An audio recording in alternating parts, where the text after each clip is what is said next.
Hello everyone, I'm Yasumi Igarashi from Sapporo, Japan. I would like to open this live case session 9 from Prince of Wales Hospital. And today's operator is Dr. Brian, who he's Asian Master CTO PCI. And this session is, I would like to start with Asian distinguished panelists. Dr. Ashida from Japan, and Dr. Chang from Hong Kong, and Dr. Paul from Singapore, and Dr. Habara from Japan, and Dr. Simon Lam from Frankfurt, isn't it? Okay. Anyway, I would like to start. Dr. Brian, are you ready? Yes, I will show you the live case first. Okay, please start. Thank you, Your presentation and video live. Welcome to the Cardiovascular Intervention Center. I'm Dr. Eugene Wu, the director for ABC Club. Today I'm going to record a case for you guys. We're doing it in the cath lab because it's a bit quieter than in the room. I have with me Dr. Chen Yuho, who's the fellow for ABC Club from CUMC in Hong Kong. And I'm going to let him introduce the case to you. Please, Dr. Chen. Thank you, Eugene. So this is Dr. Chen Yuho from CUMC, the Chinese University of Hong Kong. So this patient is a 71 years old gentleman. Actually, he had a history of hypertension and stroke. In the year of 2006, he had PCI sense to the circumflex and also the OM. The mid-LAD actually was found to have CTO lesions with epileptic retrograde filling from the diagonals. So PCI was attempted at that time but failed.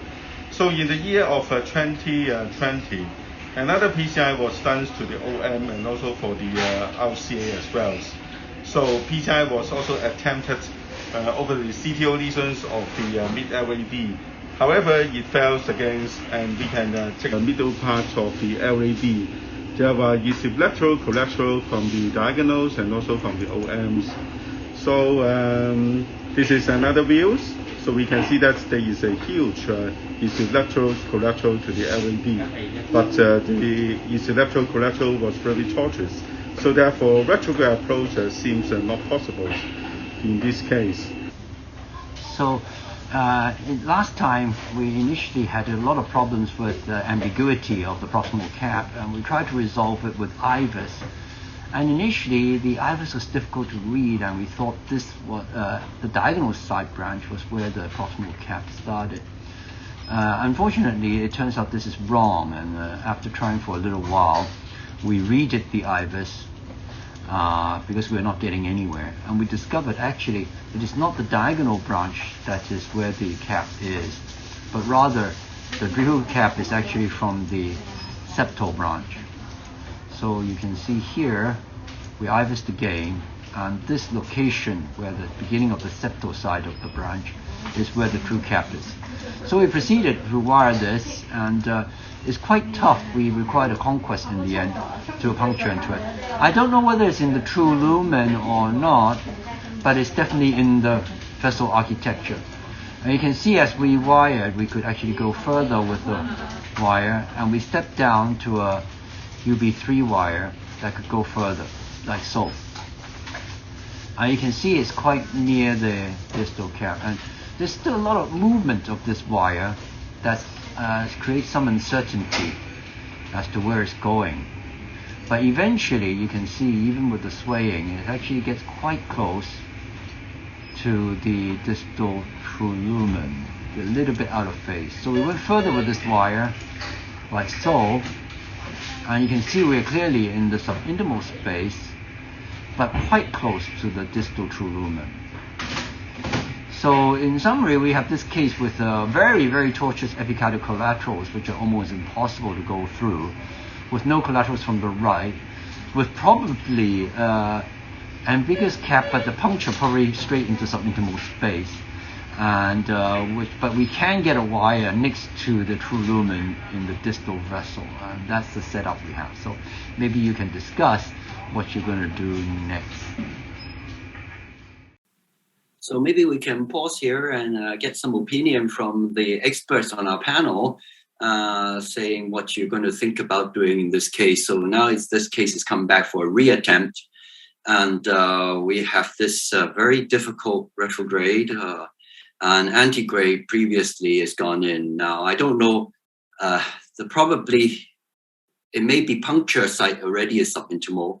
It may be halfway through it's gone subintimal, but certainly the wire tip here looks like it's subintimal, and the distal LED is okay size, but it has some disease in it. So if you were given this case, how would you approach this case? Maybe we have some comments from our panelists. Okay, I would like to ask panelists some comment to this case. Okay, Sensei. It's okay? All right. Dr. Ashida, do you have some comment? Yes, thank you for the In this kind of situation, Okay, actually, so non-stump CTO and retrograde chance is very, very limited. Very tough CTO case. And, okay, so okay. can I have a question? Okay, so the retrograde channel is only from circumflex channel. Yes. Is there from RCA? No, RCA has no channel at all. So my suggestion is to try to deliver the microcatheter at the mid circumflex and to screen the circumflex flow. So we tried the first time. Actually, I only showed you the second attempt. The first attempt at the CTO, they actually tried not only to do injections into the circumflex, selective injection in circumflex. They actually tried to cross the channels there, and they can't cross it. In second attempt, already you tried. Okay. This Second attempt is what I showed you. Okay.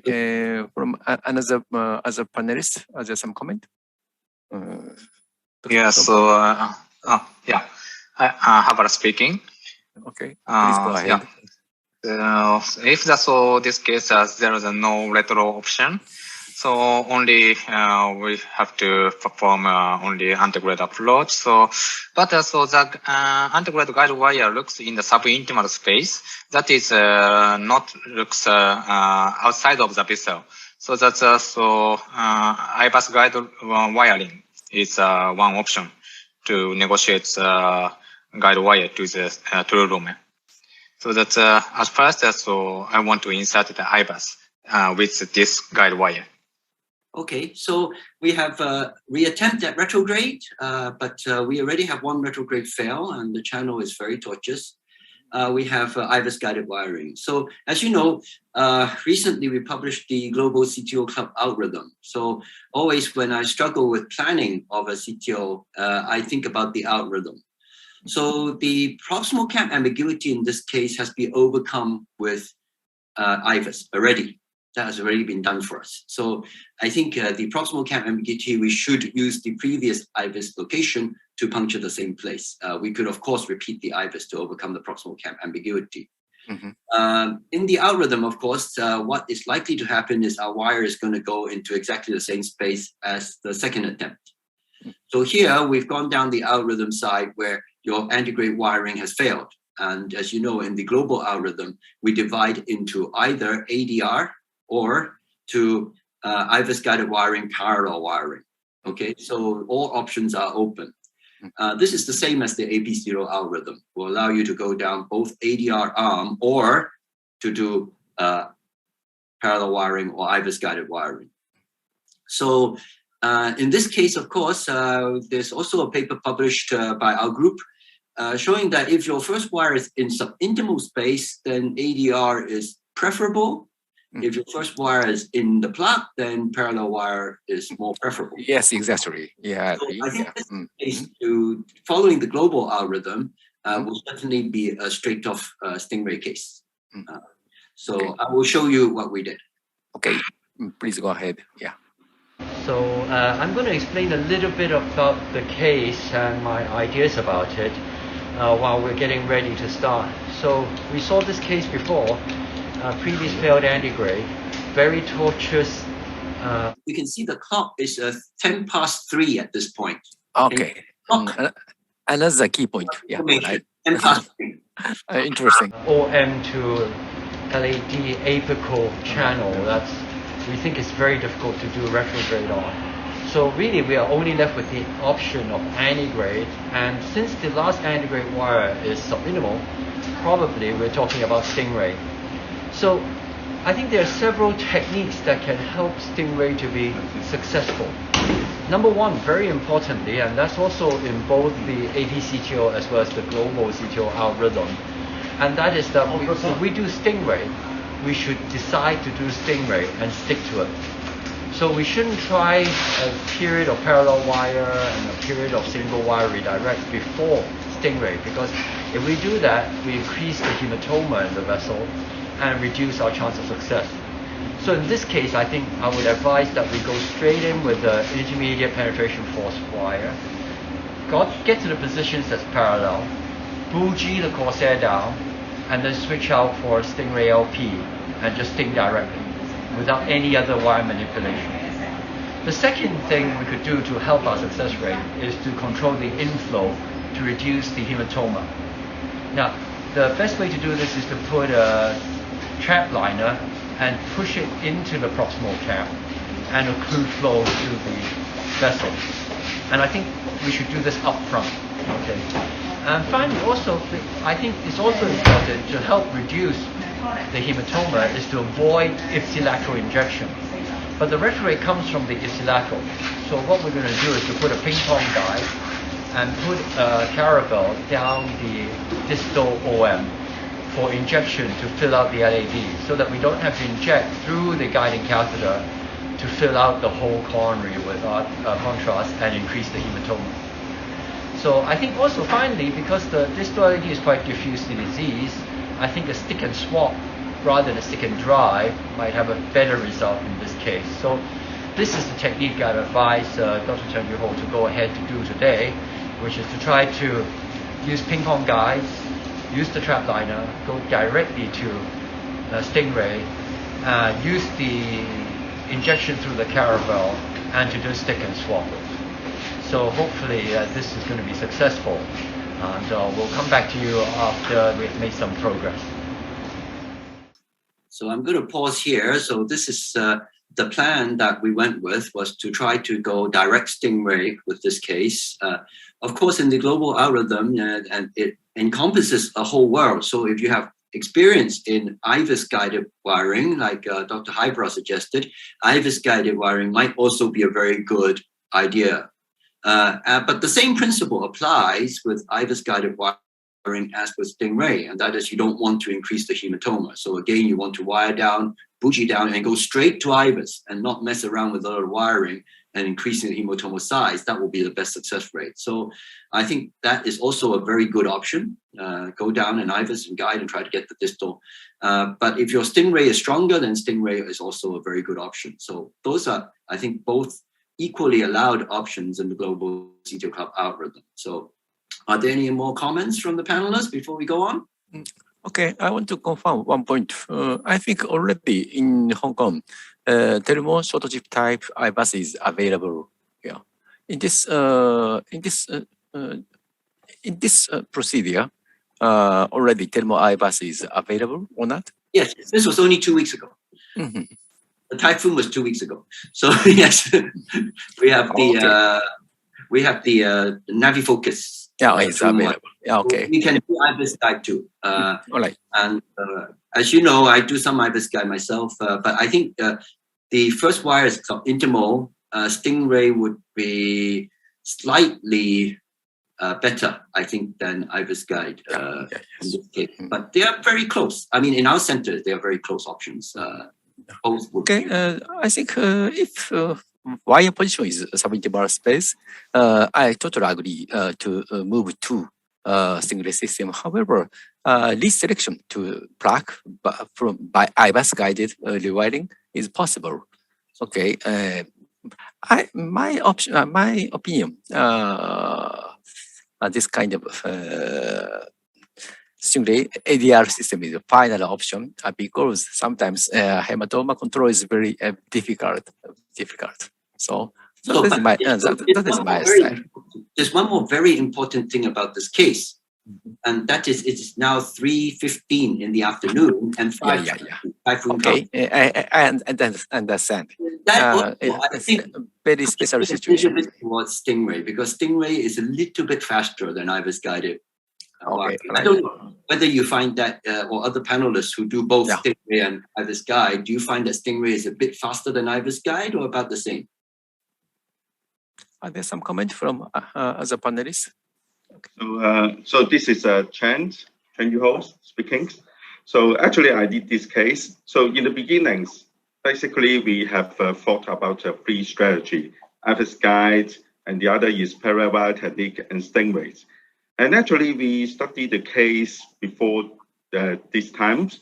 We found that actually the lesions basically is quite calcified, especially in the beginnings. And also because of the calcified plugs, so therefore the wire was directed from true intraplug into the subintimal space.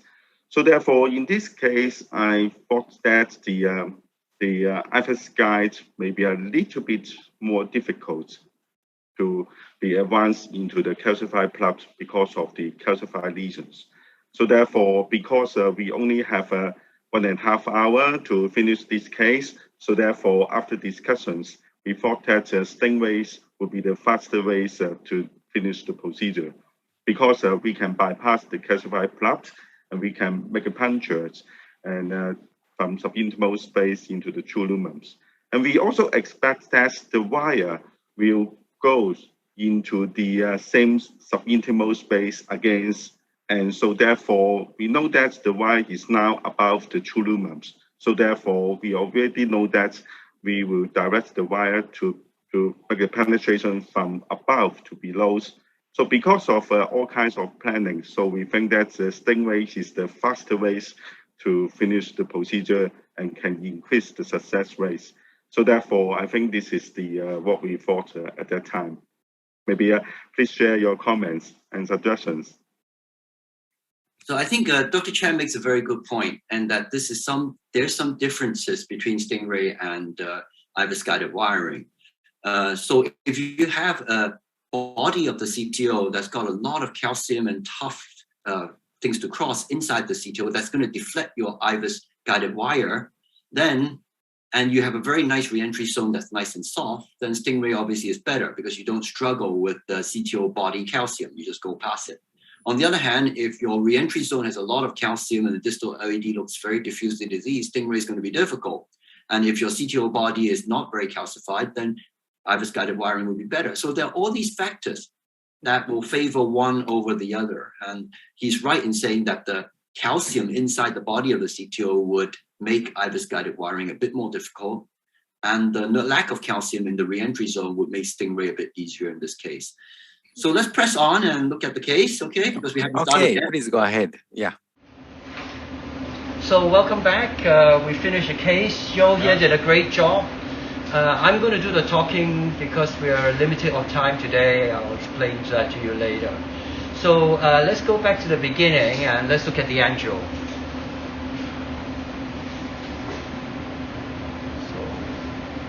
So at the beginning, we wanted to do the protected range, remember. So here is the IL35 guide, which we put a caravel into that dominant arterial collateralized branch for injection for retrograde.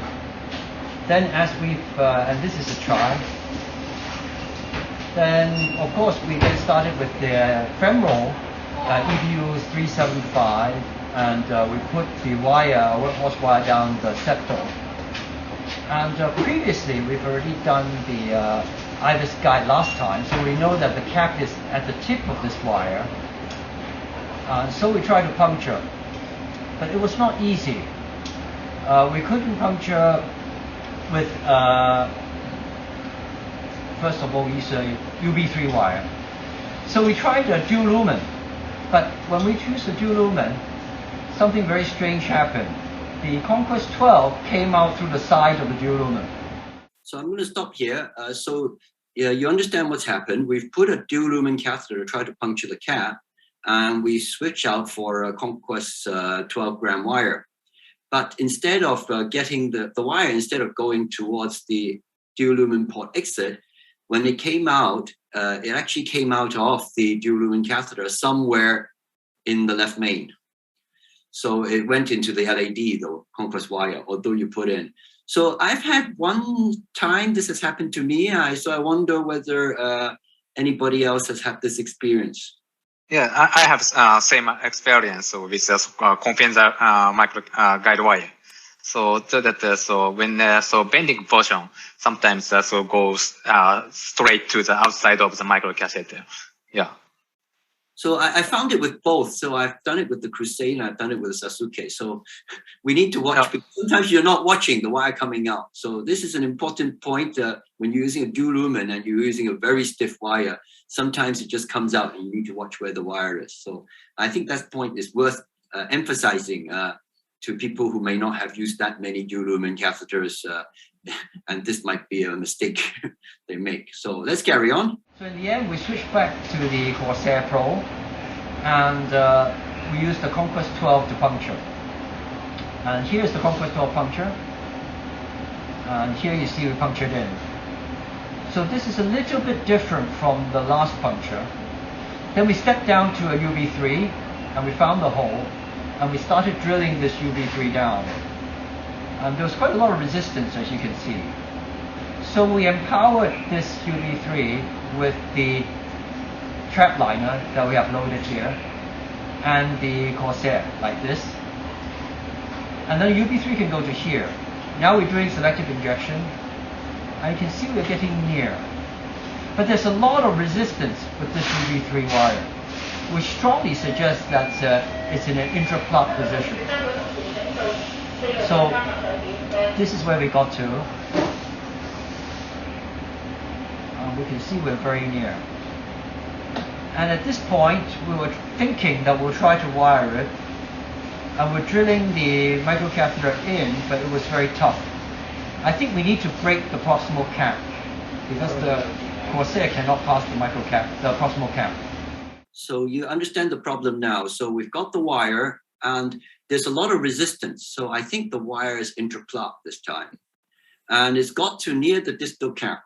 But so maybe we can get wiring because it's not in the same position as last time.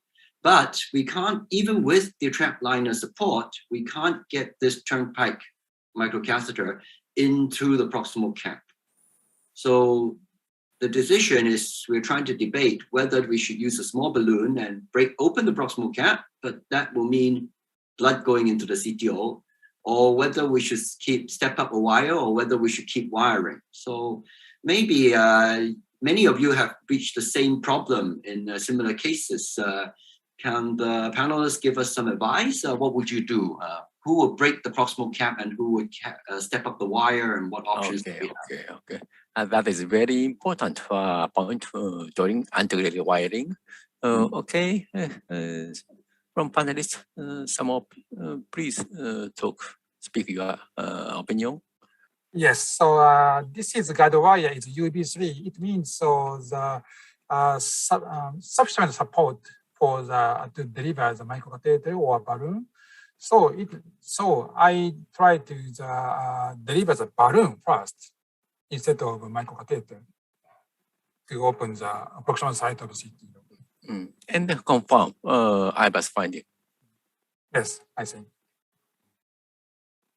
Dr. Habara, same opinion?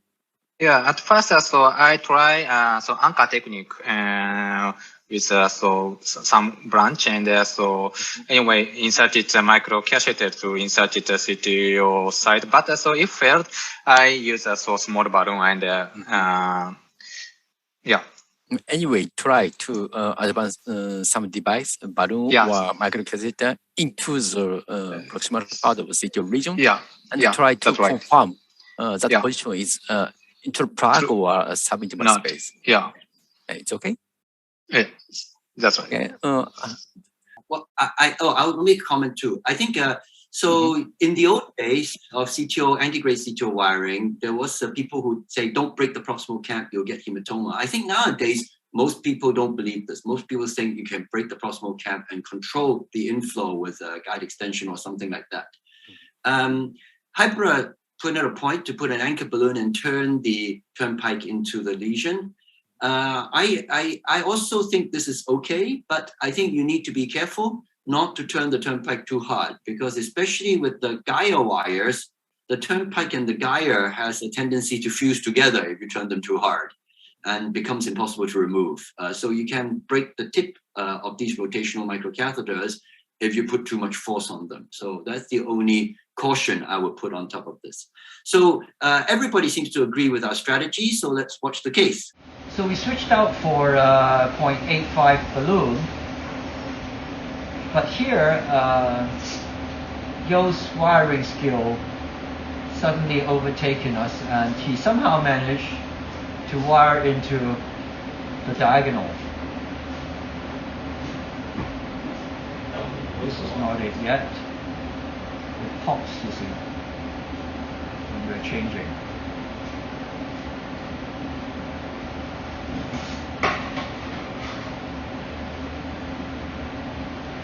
So we suddenly realized this is in a small diagonal branch, you can see there. So here now, we were going to change out actually, but I'm waiting for the small balloon to come, and Dr. Chen is wiring on and says, don't waste time, typhoon's coming, let's wire.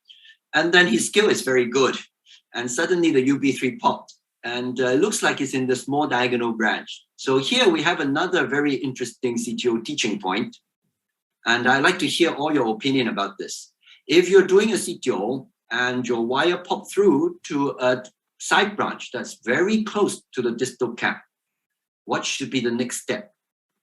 So the options, I think, are you can balloon this over this wire and change with a microcatheter, change a workhorse wire, then use a dual lumen wire to get the dual lumen catheter to get the main branch.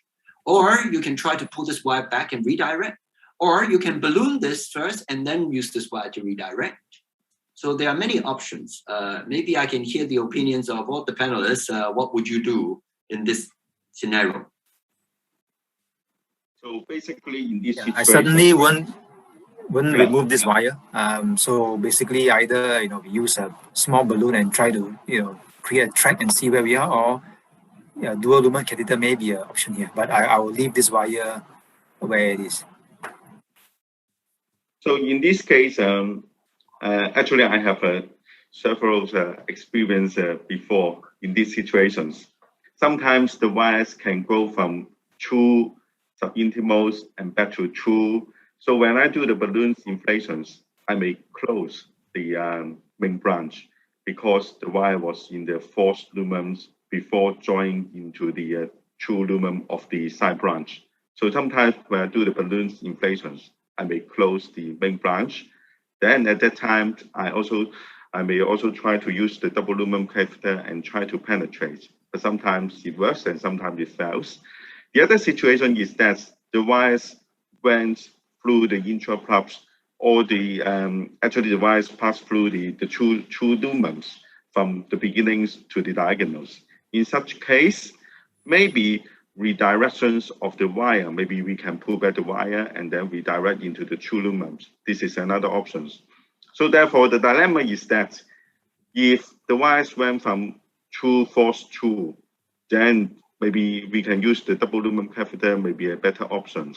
If we withdraw the wire back from true into the false lumens, it is very difficult to wire into the true lumen again. If the wires went from all the way from the true to true, then withdraw the wire or to redirect from side branch to the main branch can be one of the options. So therefore, it depends where the wires, the path, where the wire goes. So this is my opinion. Thank you. I think that's something worth thinking about. So if your wire through the CTO body is in true intraplar, or the wire is in subintimal, does that affect what technique you use, whether you redirect or whether you use dual lumen? Maybe let's have a last comment from the master, Dr. Igarashi himself. What do you do? Okay. Anyway, this wire is actually true lumen of diagonal branch by your Yes. feeling.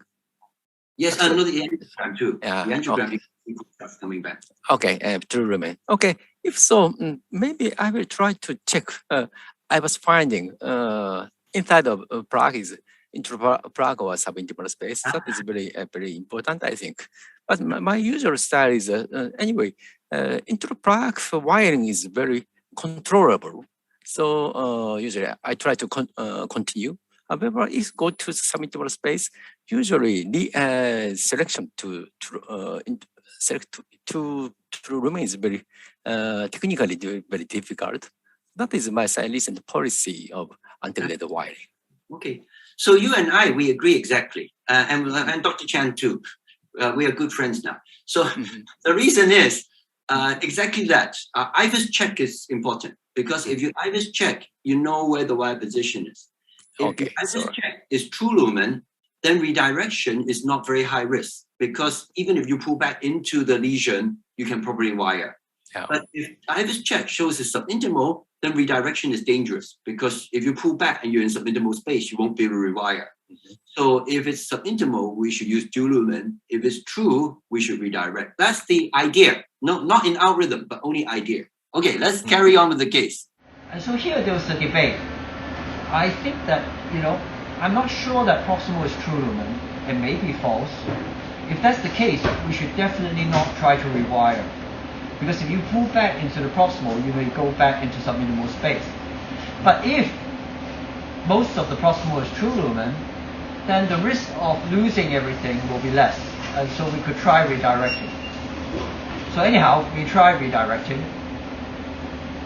And this is where it is. And that's a bit worrying, because it doesn't look like it's in the vessel. And at this point, we begin to regret that we tried redirecting. But on the other hand, there was a lot of resistance to this UB3, so it should be intraplaque. So we tried redirecting again, this time with contrast help, and we seem to be able to get into true lumen. And so we decided to try to wire forward with the microcatheter injection to help us, because this is a very powerful technique to help us see where we're going. So you see here, we can wire we're in the septal. The third time lucky we're wiring here. And so we got true lumen with this UB3. After this is easy, we use a 0.85 balloon to balloon the whole track with the trap liner support here. And then we switch out for a 1.5 balloon. This is the 0.85. 1.5 balloon, ballooning all the way down the distal, all the way up. And then we switch the Corsair back. We wire with a Grand Slam wire. And then we did a 2.0 ballooning, 2.25 ballooning, and then IVUS. So here is the IVUS of the LED. The distal LED is not in the true lumen, and the vessel size is around a 2.25 to 2.5 vessel. There's minimal plaque here, and there's a side branch that's coming in, indicating that this is true lumen. As we come back, the vessel quickly becomes a 3.0 vessel, and there's heavy plaque with calcification from 3 o'clock to 11 o'clock here, but also the wire is still within true lumen in this vessel. There's a side branch coming in at 3 o'clock. This is still also within true lumen. There's some dissection from the previous wiring we can see now at about 7 o'clock, but the wire that we've traveled this time and the IVUS is still in the true lumen. There's some calcified plaque at 3 o'clock here. The vessel size is now around 325, and here is where the other branch joins in. The vessel begins to be big and is also in the true lumen. So basically we've wired true to true all the way through. And the IVUS marked the distal position. It's about a 3.0 vessel. We placed two stents, 3.0 38 and a 3.0 23, right to the ostium, and postulated with a 3.0 NC balloon. Repeat IVUS. Here is a true limb distal LED, and it's about 275 3-year vessel now. So we're pulling back, and we're going to see this taking place hopefully in a second. That's pretty good. The distal is fine, and it's well expanded. This is all pretty well expanded, circular. Here's pretty good. This is still very circular. It's only about 3.0 here. Because it's still only about 3.0, it's very well expanded. It's then very circular. Complete apposition. Oh, here, stop here. Okay, see? So this is the bifurcation. Okay, we need to go slowly here because we need to see if we cover everything. Come back. Come back. So pretty good. It's post here.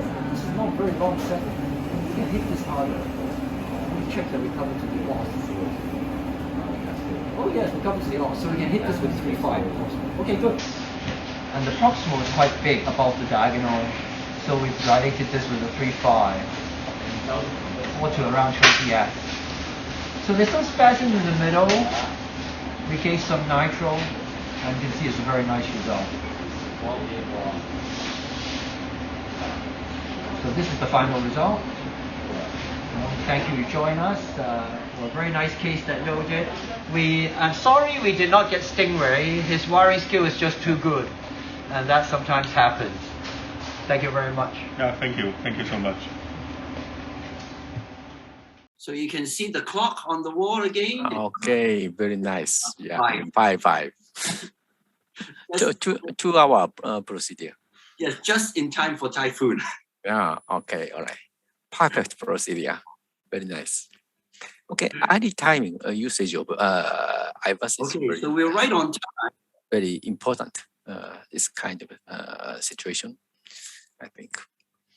Okay, usually subintimal space wiring, if continue that kind of subintimal expansion, expansion, such a kind of antegrade wiring is very, very harmful. Yeah, no merit. So early judgment. Yeah, what is the next step is best. That is judgment is very important, and IVUS is very useful, I think.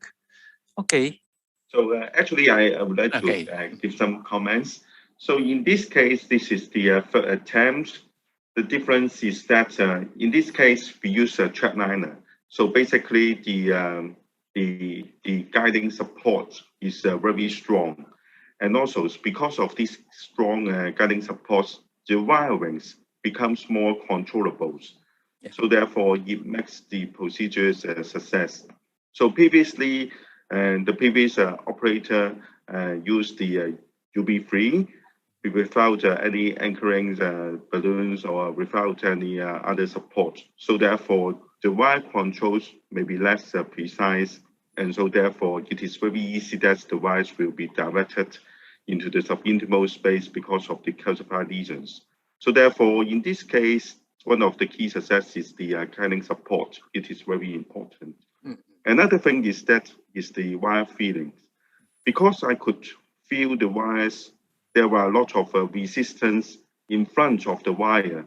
So therefore, I can know that basically the wire is inside the intra-prop, and therefore I could try to follow this kind of feelings and then go from true into the true. So this is another key of the success. Another thing is that because the UB3 is the intermediate wire, I mean that's the tip load and also the power of the UBV is a little bit strong, but this is not a soft wire, of course. But in the previous attempts, the wires has a tendency to grow in the outer curve of the vessels. So therefore, in these times, I also try to make a bigger curve and try to direct the wire more towards the inner curve. So therefore, basically based on the previous attempts, so therefore I make a little bit different shapes of the wire, and also together with the wire feelings, and also together with the stronger support from the guidings. So therefore, this makes the case success. So a little bit lucky, but this is the thinking behind. Thank you. No. It is not lucky. Yeah. No. based on a very theoretically very good selection of device that leads to his final success. Okay, and guiding catheter backup is fundamentally very important. Of course, this case is 8 French guiding catheter. 7. 7. Okay, really. Well, in Japan, still 8 French guiding catheter is more common, I think, to get more stable and better backup support. Okay. Okay, please go ahead to your lecture. Okay, so okay, thank you. Thank you for the chance to talk about the global CTR crossing algorithm. These are my disclosures. So we know that in the past 10 years, there's been an impressive improvement of success rates of CTO PCI from the registries 10 years ago of about 50 to 70% to now over 94% success. This is due to, in part, due to technology advances with better microcatheters and wires, but also in part due to using algorithmic approach to CTO PCI. Now, when we talk about CTO PCI algorithm, first one is probably Berlakis, the hybrid algorithm in 2012. In 2017, our group, written by Scott Harding, published the AP-CTO Club algorithm. The year after that, 2018, I published the AP-CTO retrograde algorithm. In the same year, the China CTO Club published their algorithm. 2019 saw Tanaka's Japanese algorithm and the EuroCTO consensus document by Galassi. So we have 5 CTO algorithms. These are the big CTO algorithms. I'm sure you are all familiar with them. And there's a lot of similarities of these algorithms and some differences. So this table, which is in our paper, shows you the differences and similarities. So all of the algorithms suggest we use dual angiography. All of them suggest we look at the angiogram very carefully.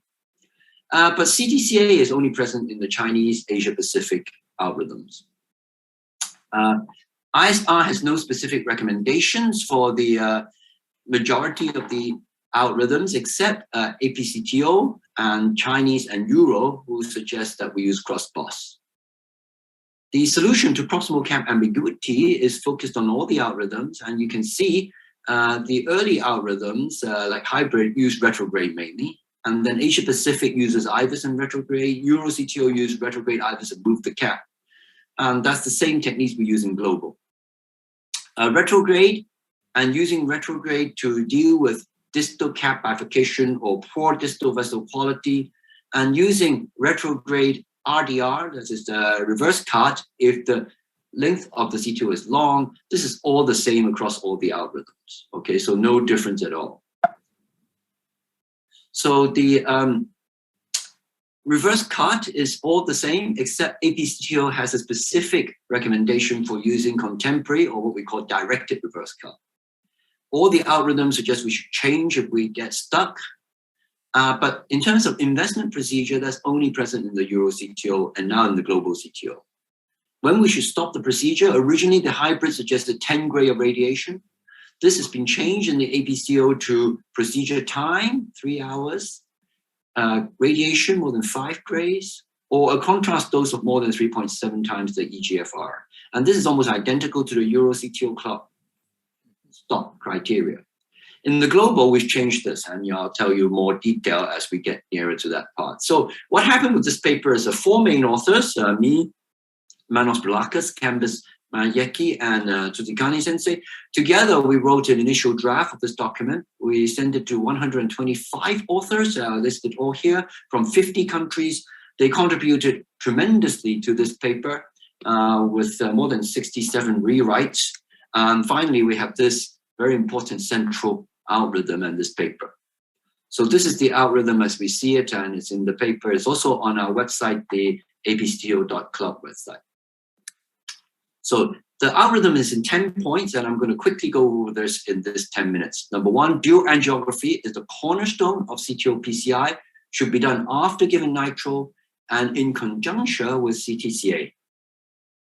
Careful angiographic review focusing on proximal cap morphology, CTO length and composition, distal vessel quality, and collateral circulation, identical to all the algorithms.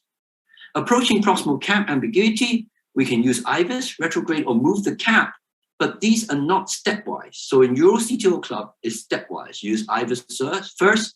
If IVUS doesn't work, you use move the cap. If that doesn't work, you use retrograde. But instead of stepwise, we should base our strategy on anatomy. So the principle is anatomy dictates strategy. Comparing the risk, of course, IVUS is lower risk than move the cap, which is lower risk than retrograde. There is a stepwise increase of risk, but the risk alone should not dictate strategy, but rather the anatomy should. If there's anatomy that allows two strategies to be used, the one with lower risk should be used. So in the paper, we have this phrase: instead, the strategy that optimizes safety, increases the likelihood of success, should be selected based on CTO anatomy. Let me give you an example. This is a circumflex CTO with a big OM branch, completely ambiguous stump. Of course, you can do retrograde. The retrograde is very tortuous. It's from that first to second OM channel, not an easy retrograde. Of course, you can do move the cap with a block and blocking balloon into the OM and just knuckle and see where it will go down. But obviously, moving the cap has a risk of losing that OM. And doing retrograde have a risk of perforation. IVUS is very safe. So this anatomy is very suitable for IVUS. So we use an IVUS, we locate the cap, dual lumen, Conquest 12 puncture, step down to XTA, step back up to Gaia second, puncture into distal true lumen, beautiful result. That's how we should deal with this cap. On the other hand, this RCA, there are two branches, but they're not at the cap. These two branches, you can't see the cap, okay? But there's very good retrograde. So what should we do? We should use the retrograde. You see the retrograde SUO 03 already goes to the cap, and the simple puncture, you can cross this and stent this. So anatomy should dictate strategy. Number 4, when you have poor distal vessel quality or bifurcation in the distal cap, we should use retrograde approach. We should also use IVUS checking when we use retrograde approach for these bifurcation in distal cap, and we should use dual lumen catheter to access the side branch. We changed the term interventional collateral has been used for many years. We've changed the term to feasible retrograde options because sometimes the retrograde option is not a collateral. It could be a graft, it could be an occluded vein graft, or it could be a Lima graft. So we've changed the term to feasible retrograde options. Of course, there's a recommendation that if you have a choice of septal and epicardials, we should try septal first because epicardials are higher risk. Antegrade wiring strategies. You know the hybrid algorithm using length alone to decide whether you should knuckle or we should wire. We think that we shouldn't use length alone. We should use length along with calcification, tortuosity, and we should also consider whether it's a good stingray case. If it's a good stingray case, we might knuckle earlier. If it's not a good stingray case, then of course we should try wiring more before knuckling. So it's more flexible. So reminding you, this is the segment of the algorithm we're looking at here. And here, figure 4 in the paper tells you the options. So when your first wire fails to get into true lumen, you can go to A2 and use stingray and successfully gain wire with A3. You can go to B2, use parallel wire and successfully wire into B2. Or you can use retrograde, C1, and use retrograde wire, reverse cut C2, and get true lumen. So all 3 options are okay. If we're using retrograde, a long occlusion or severe tortuosity or lack of side branch means that you can more easily consider using reverse cut or retrograde knuckle wiring and reverse cut. Change in strategy is the same as all the other algorithms. The algorithm's purpose is to ask you to change strategy quickly and not to get stuck. Investment procedure. This is the point that we argued the most over in the whole paper. And in the end, instead of telling you how to do investment procedure, we've used the term use investment procedure when the anticipated benefit exceeds the potential harm. When to stop, we use the same criteria as APCTO and EuroCTO, which is procedure time of 3 hours, contrast more than 3 times the upper limit of EGFR, and the air current of more than 5 grays. But we've added new criteria. The second criteria is if advanced crossing strategies such as retrograde or stingray is needed, but the operator doesn't know them. It's better to stop and ask the proctor to come and help you, or learn these techniques and do it again. Number 3, if there's significant operator or patient fatigue. Now, this algorithm is written for the average CTO interventionist in a normal lab. is not written for a live case operator where you can't stop. Okay, so if the operator is tired or the patient is tired, you can stop. And D, if there's an occurrence of a serious complication, we should stop. So this is the 10 points of the global CTO algorithm. In conclusion, the CTO crossing algorithms are useful tools for optimizing success and safety of CTO PCI. The global CTO crossing algorithm reflects the consensus of several expert operators from multiple countries around the world and could help further improve the outcome of these challenging procedures. The algorithm could also expand discussion, research, collaboration, and training in CTO PCI. And of course, I want to thank my fellow paper writers, Manos Blakis, Canvas Mariecki, and Etsuto Tikane for their big help in writing this paper. Thank you very much. Thank you, Brian, for your beautiful lecture and good summary. Yeah, I think each algorithm is very similar and very small point, a little bit different each other. However, this lecture is very good, clearly, yeah, differentiate different point, and I can understand current best strategy for the city of PCI. I think. May I? Are there some questions or from panelists? Dr. Habara, do you have some question or comment? Yeah, I have one question to the Dr. Wu. So you write a paper that also stop point. So that is also serious complication. But also in CTO PCI, sometimes also very minor trouble or so major trouble happen. So what is also serious complication? Okay, so that's a very good question. We also discussed this in the writing committee as to what is serious complication. So the most common complication probably for CTO PCI is a wire exit or perforation. The wire has gone outside the vessel, okay? Most of the wire exits are quite harmless because if you exit after you go into the CTO cap, it doesn't meet contrast, there's no need to stop, okay? So most wire exits is not a serious complication and we can carry on, okay? But there are sometimes the wire perforation that are serious. So we have a case, for example. So we made some cases to illustrate this. That's another paper that's coming out soon. So one case we did retrograde, and we retrograde goes against the distal cap. But next to the distal cap, there's an epicardial collateral channel that comes from the left main and the proximal right. Unfortunately, the retrograde conquest wire went into this collateral channel and perforated it. Also, only a wire perforation.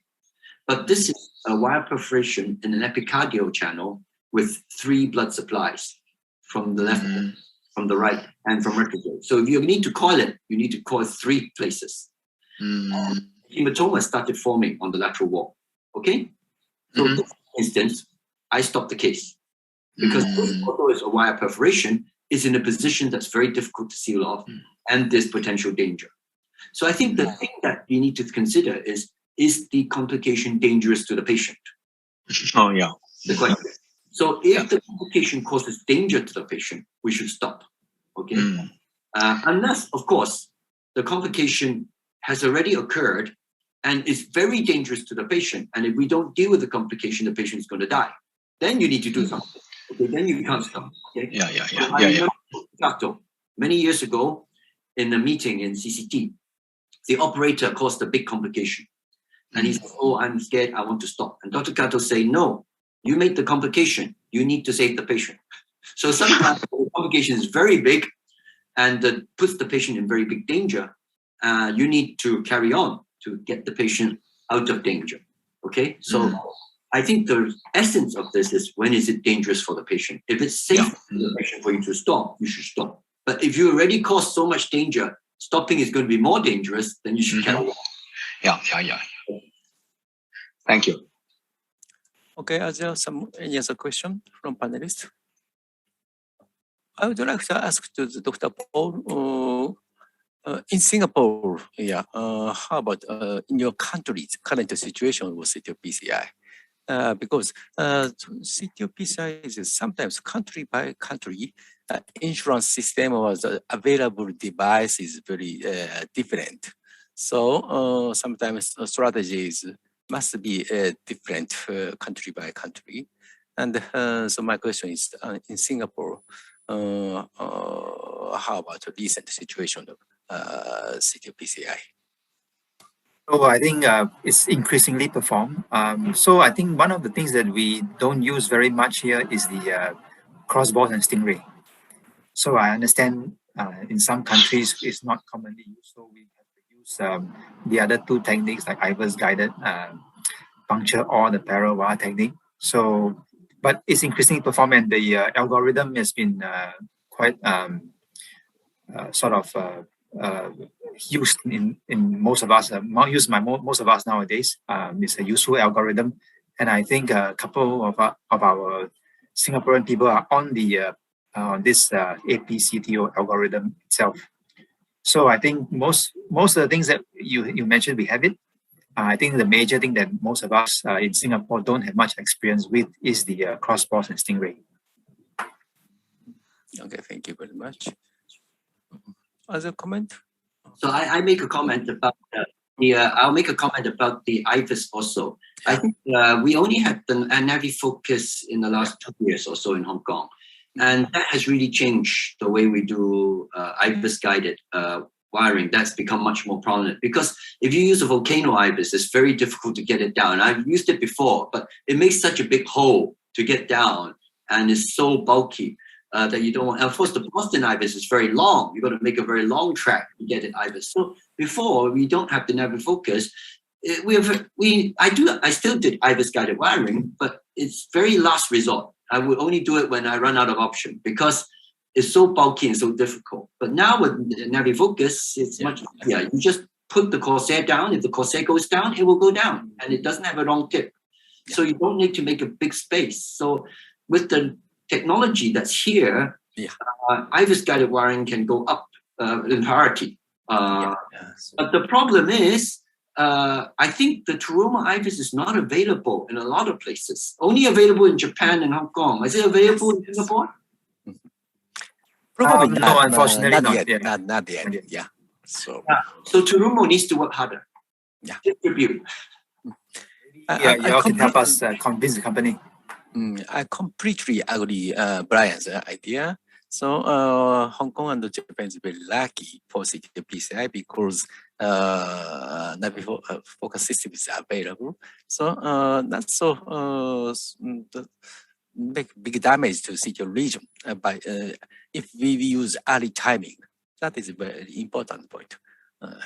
And I have another recent news in Japan. The more low profile and short chip IVA systems available. Yeah, name is anti-all IVA system by Telmo. So near future probably in Hong Kong probably available. So more easy to use in CTPCI. Yes, I've been asking for it for 1 year now. Still hasn't come. Really? Within 1 year. Even my request they reject. Okay. Very nice cyber system, I think. Is there any other comment? Yeah, I have one question. So in Japan, so cardiac CT is very useful for CTO PCI. So yeah, so we can see that calcium or CTO length or side branch or something. So that's also in Japan, so almost the case. So to perform a PCI, perform a cardiac CT, if there is no kidney disease. So that in Japan, so it is easy to perform a cardiac CT. So how about in Hong Kong or Singapore? Procedural CT is always available or not? So in Hong Kong, it's very available. But the problem is the quality, because they go to different centers, and sometimes you just get a booklet with 2 or 3 pages and print images. Very difficult to use those. So quality is difficult in Hong Kong. What about Singapore? Same thing that we face, exactly the same. Many different centers, some are read by non-cardiac radiologists, and the images maybe just a couple of 3D reconstructed pictures, which doesn't really serve much purpose. So it really is variable. But if the patient has it, I think we will look at it and try to see what we can what information we can use from there. So I think the CT corneal angiograms for CTO's operations need very experienced radiologists as well. So I also asked similar questions and request the Philips whether we can have this kind of program to facilitate the CTO interventions. But they say that there is a special CTO's programs for such kind of CT corneal angiograms. And also we also need a very experienced radiologists. So therefore, maybe in futures, we need to have offer more trainings to the radiologists, and we can discuss with the radiologists together to set up some protocols. So therefore, this can make this kind of the options to become true in other countries. I think in Japan, you have a lot of experience and also have a lot of good software, and also radiologists can collaborate with all of you. So in the future, we hope that we can have certain kinds of these conference or meetings. So therefore, you can share the experience with us. Okay, sure. Okay, so I have one question. Okay. So that in terms of ISR region, from the doctor presentation, in Japan, only in Japan, the wire recommendation. But in other countries, cross-boss is better. So how do you think to deliver the cross-boss or to cross-guide wire, especially in long ISR CT region? How do you think? So I think the everything is changing because there are new techniques and new technology. So it's changing quite a lot. Initially, when we wrote the APCTO algorithm in 2017, there was a lot of, the algorithm is wider than Japan, first of all. So in Japan, there is very good wire skill. But outside Japan, in the rest of Asia, the wire skill standard is lower. So a lot of people don't have very good CTO wiring skill. So we recognize that change that from Japan to outside Japan is that the wiring skill level may not be that high. And the problem with wiring ISR is that if your wiring skill level is not very high, there's a risk that your wire will go under the stent strut and come back in. And if that happens and you try to put a balloon down, you will distort the stent. And if you have a distorted stent CTO, it's very difficult to recross ever again. You make a simple CTO into a very difficult CTO. So we were worried that if we recommended wiring for all ISR CTO, that this may become a problem. The cross-boss, of course, has a bigger chance of staying inside the stent because it's much bigger profile. It can't get out through the side strut easily. It can, but not easily. So for people who are not very good at wiring skill, then maybe the cross-boss is not a bad idea for ISR because they will get through very quickly. Also, in 2017, we were beginning to get many thin strut stents, which were quite difficult to see on the angiogram. So it's quite difficult to see where your wire is going. In 2017, we don't have the Gaia-Nix yet. So the wires were not so good in directional. So things have changed quite a lot since 2017, because now we have very good wires to wire through stents. Also, the wiring skill over Asia-Pacific region is improving as well, and globally is improving in the past 4 or 5 years. So I think this combination means that wiring is more used now than cross-boss, okay? Because if you get better wires, then you don't need to use the cross-boss. I still think in the very straight CTOs, ISR CTOs, sometimes cross-boss can really cross faster.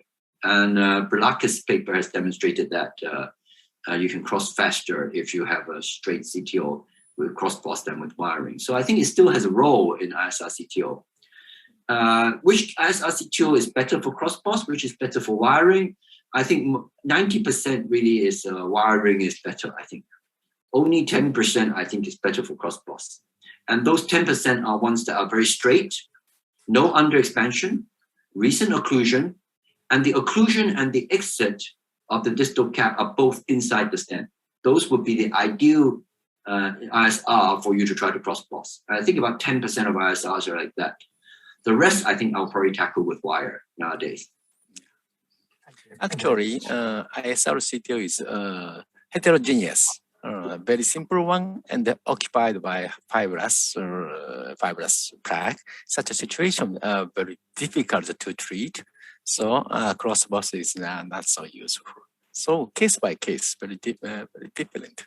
So flexible wire selection is very important, I think.